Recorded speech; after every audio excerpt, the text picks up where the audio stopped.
Noisiest compressor in the world. Okay, so whoop, got a bit of gas there. So I blew things out, and it appears my hoses are okay, but so that I guess is your breather line, and this is your gas. So obviously you can see all the gas coming out. So try not to make a mess here. Yeah, I kind of pressurized it accidentally, so I have to be careful with that. That's why you heard that little psst. I was blowing it out and I put the nozzle there, and what happens is it'll blow the air through here, so that'll clean it out good. Not sure what this is. I don't know if that's a breather cap of some sort, or no idea. I didn't realize the chokes on these things are electric. See, it's like a little, look at this. See, little tab goes on the brass part. Connection, no connection. Connection, no connection. So that's your starting. What was that? Oh, all the way up I think is off. I think that's your kill switch. That's what that is. So you got choke. Yeah, okay, so the choke is, yeah, okay, that's choke. That's run. Okay, that's run. And then that's off. There you go. Yeah, so I'll just leave that one. So I'll clean this up a bit better. I'll plug that up with a new, and then I blew out the carb. Doesn't look too bad, but I'm gonna put some carb cleaner in it, maybe let it sit overnight, and take out the seals so I don't melt the seals. So I gotta do all that. I'll do that inside. I'm just being out here in the miserable, gloomy day. It is actually spring, believe it or not.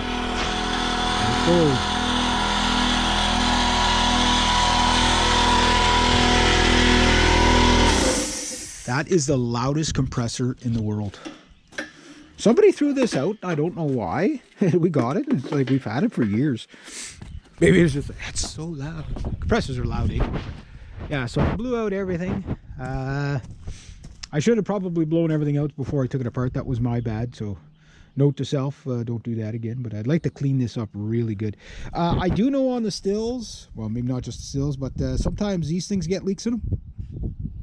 And this is the model. This is an old saw. This is a MS270, or sorry, MS260. And I haven't put a cent into this thing, but I think that's about to change. I'm gonna have to put a cent into this thing because I don't think I can blow this thing out anymore. I think it's this could be part of my problems here, and I just, you know, I'd rather just deal with it now, and then that way when it comes to this, my season getting going really good, I don't want to have to, oh, okay, my saw's down, you know what I mean? Like, just deal with it now, even if it costs me a couple of bucks, that's fine. Now little things like this, put them right back on. Always put the nut back on to the bolt when you're done taking it off, and I'll tell you why. And just watch, don't strip it, and don't strip the stud, because then you're going to be really, really upset with yourself. Not that I've done something stupid like that before. Anyway, yeah, so that way you don't lose parts. So I'm going to clog up that hole to the cylinder. Clog all that up so that I don't, what you call it, see that might be actually leaking there too, you know. So that's solid, that there, so that's fine. Yeah, so if that's leaking, maybe I need to replace it. Maybe that's where I'm getting my air come in. I mean, again, that's, God knows how old this is. I don't know how old this saw. This saw could be 20 years old for all I know. It definitely served me well. It served anybody else who had it. Must have served them. They must have made a pile of money off this saw. I made a pile of money off of this saw. That's why the new version of it, they still make this model, but it's a newer version. They make two, and they're between $800 and $1,000 Canadian, so about $8 American or whatever. Yeah, so gonna get a new plug, gonna get a new filter.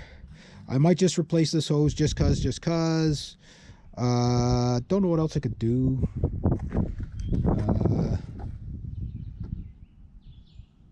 Like, I'm gonna put it back together a little bit after I clean this, start it up, readjust. Because like my dad said, it probably just needs a carb adjust, but it didn't sound like that. It didn't, like, it seemed, because like my idle was good, like my chain wasn't running on. Okay, maybe a little bit, I needed to adjust it just a little bit. It was like, but it was like if you stopped it with the bar and then click the bar, the bar forward, it didn't run on. So when your saw, you put it down and the chain keeps running, that means your idle's too high, so you can bleed back the idle a bit. And then you got high, low speed idle, low speed mix, high speed mix. So when you're running low, I can't remember if it's 3/4 of a turn you start at, and then you work your way out. And this one I think is about half turn or 3/4. Don't quote me on that, because you'll blow up your saw if you get it wrong. So the idea is so that your saw never peaks out and never bottoms out. So you don't want it running too lean, you don't want it running too rich. And there's a couple of ways to do that testing. When I get to that point, I'll show you. But yeah, that's the mechanism right there. So Ninja Shark, you know, it only took me 10 years to get to the maintenance part of this poor saw. But this saw, man, he's a good boy. He's a good boy. Now, mind you, I don't have a compression checker, so I don't know if this saw, like, if you know, it doesn't, it still feels like it starts and it runs, so it doesn't feel like the rings are done in it, but they could be too, you know. So if that's the case, you know, I'll have to figure out whether I want to invest heavily in this saw or just buy a new one. It's not like a new saw would make me my money back in like 1 or 2 seasons. It's not that I use the saw all the time, but I use it enough, you know what I mean? So anyway, I'm gonna get this kind of cleaned up a bit, get that inside, go work inside where it's nice and warm. And there's not much else I can do today. Can't work on the truck, so I might as well work on my saws. Yeah, there we go. Yeah.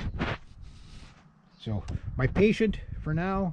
Then after I'm done with him, I'm going to work on Sasquatch, which is the 270. Because I really want that one going good, because that could be my tree falling one. This could be my limbing one. There's a nice light saw on this saw. All right, there we go.